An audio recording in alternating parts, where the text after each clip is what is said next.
আমাদের এই দেশ ভারতের নয়, ভারতের আধিপত্য থাকবে না, এখানে পিন্ডির আধিপত্য থাকবে না, এখানে কোনো মার্কিন আধিপত্য থাকবে না, কোনো পরাশক্তির আধিপত্যের ক্ষেত্র এই বাংলাদেশকে আমরা কোনোভাবেই হতে দিব না।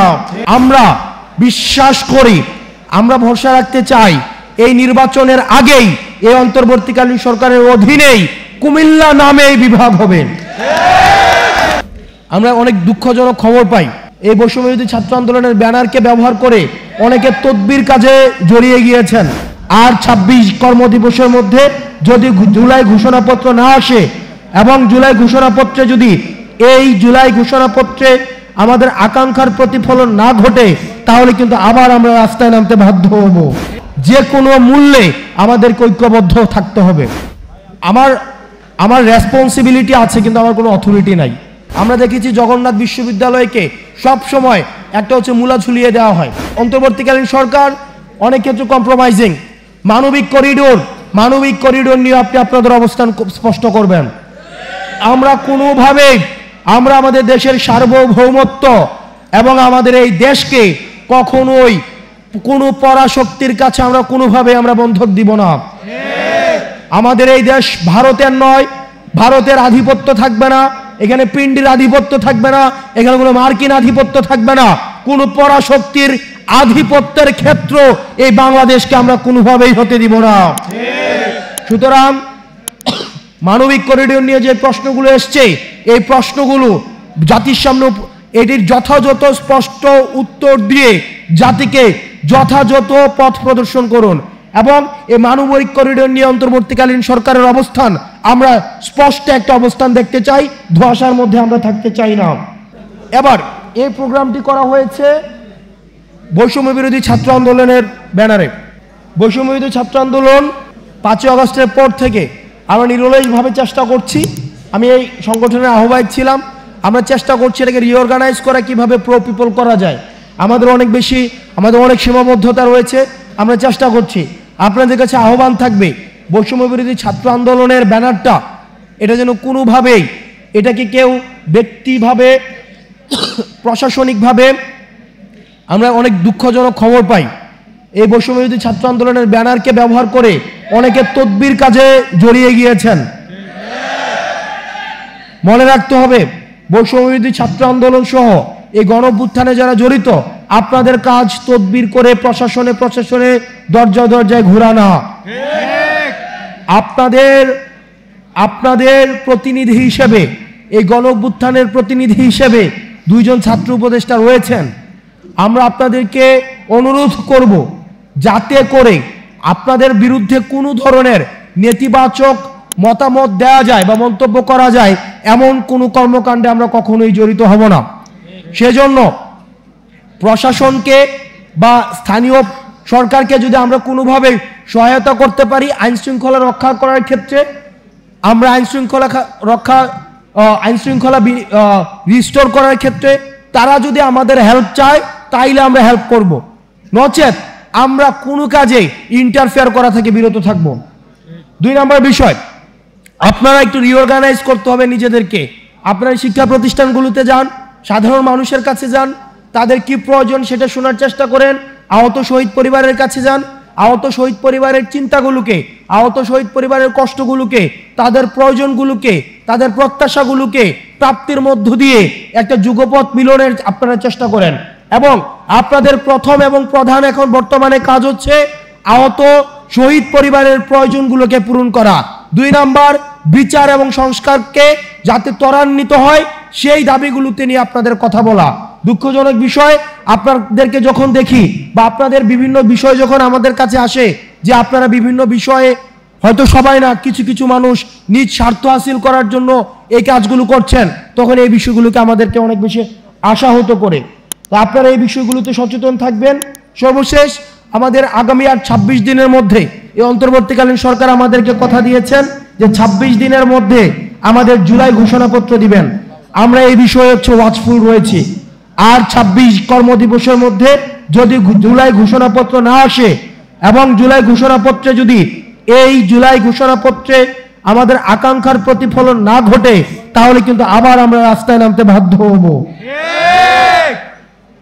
প্রিয় সহযোদ্ধা, আমাদের নিজেদের মধ্যে ঐক্যবদ্ধ থাকতে হবে। এখানে বিএনপি রয়েছেন, জামাতে ইসলামে রয়েছেন, ইসলামিক আন্দোলন, খেলাফতে মজলিস থেকে শুরু করে ফেসিবাদ বিরোধী যে রাজনৈতিক দলগুলো রয়েছে, আপনারা এখানে রয়েছেন। আপনাদেরকে মাথায় রাখতে হবে, আমাদের ঐক্যে যদি ফাটল ধরানো যায় তাহলে লাভটা কার? আমাদের ঐক্য যদি ফাটল ধরানো যায় তাহলে লাভটা হচ্ছে যারা এই দীর্ঘ ১.৫ দশকের বেশি সময় ধরে আমাদেরকে শাসন করেছে, শোষণ করেছে, তাদের লাভ। সেজন্য যে কোনো মূল্যে আমাদেরকে ঐক্যবদ্ধ থাকতে হবে।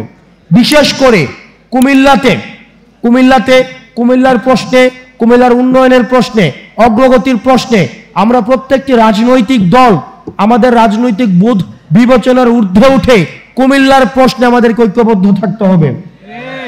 এবং একটা দুঃখজনক বিষয় যে আমি যখন বিভিন্ন জায়গায় যাই, মানুষ আমাকে বিভিন্ন বিষয়ের দাবিগুলো জানায়, তো আসলে কি ওই ধরনের ক্ষমতা আমার নাই। আসলে এই যে আমার কাছে মনে হয় আসলেই যদি আমার এত ক্ষমতা থাকতো, আমার রেসপন্সিবিলিটি আছে কিন্তু আমার কোনো অথরিটি নাই। এই জুলাই গণঅভ্যুত্থানের পরে মানে এটা খুবই কষ্টের একটা বিষয়, রেসপন্সিবিলিটি উইদাউট অথরিটি। আজকে দেখেন কোনো একটা কাজ, কোনো একটা আন্দোলন হচ্ছে, সেখানে গিয়ে আমি কিছু করে দিতে পারছি না। যদি যাই তাহলে বলা হয় কোন কারণে আপনি এখানে আসছেন, আপনি এখানে আসবেন কেন, আসবে উপদেষ্টারা। আবার যদি না যাই তাহলে আপনি আসলেন না কেন। মানে এটা হচ্ছে এক ধরনের, মানে এটা একটা খুব পেইনফুল একটা বিষয়। আপনার রেসপন্সিবিলিটি থাকে কিন্তু অথরিটি থাকে না। তো সেই জায়গা থেকে যে দাবিগুলো এসছে কুমিল্লার বিষয়ে, এই বিষয়গুলো নিয়ে ইতিমধ্যে আমরা কাজ শুরু করেছি।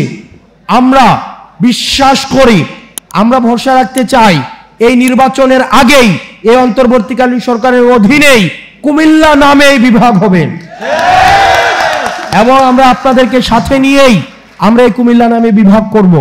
দ্বিতীয়ত যে ইনফ্রাস্ট্রাকচারাল যে বিষয়গুলো রয়েছে, এয়ারপোর্টের কথা, ইপিজেটের কথা, কর্মসংস্থানের কথা, এই বিষয়গুলো এগুলো হচ্ছে ডুয়েবল, এগুলো হচ্ছে প্র্যাগম্যাটিক দাবি এবং এই বিষয়গুলো হচ্ছে পর্যালোচনার মধ্যে রয়েছে।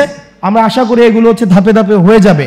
দিন শেষে আমাদের কুমিল্লা মাথায় রাখতে হবে, কোনো কারণে যদি আওয়ামী লীগ ফেরত আসে, কুমিল্লাকে একটা আলাদা স্টেট বানাই দিয়ে আমাদেরকে আলাদা করে দিবে, এটা আপনাদেরকে নিশ্চিত থাকতে পারেন।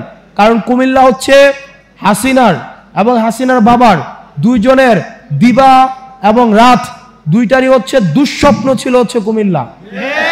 এবং আমরা কুমিল্লা দলমতের ঊর্ধ্বে উঠে একই সাথে সাথে এটাও সত্য, কুমিল্লার মানুষ অন্যায়ের বিপক্ষে যারা সামনে থেকে নেতৃত্ব দেয়, একদম ইতিহাসের প্রত্যেকটি স্তরে স্তরে কুমিল্লার মানুষ ব্যক্তি স্বার্থের ঊর্ধ্বে উঠে আমরা সামনে থেকে নেতৃত্ব দিয়েছি। আবার একই সাথে সাথে এটাও সত্য বলেছে, আমরা নেতৃত্বের সময় আমরা সামনে থাকি কিন্তু প্রাপ্তির সময় আমরা থাকি না।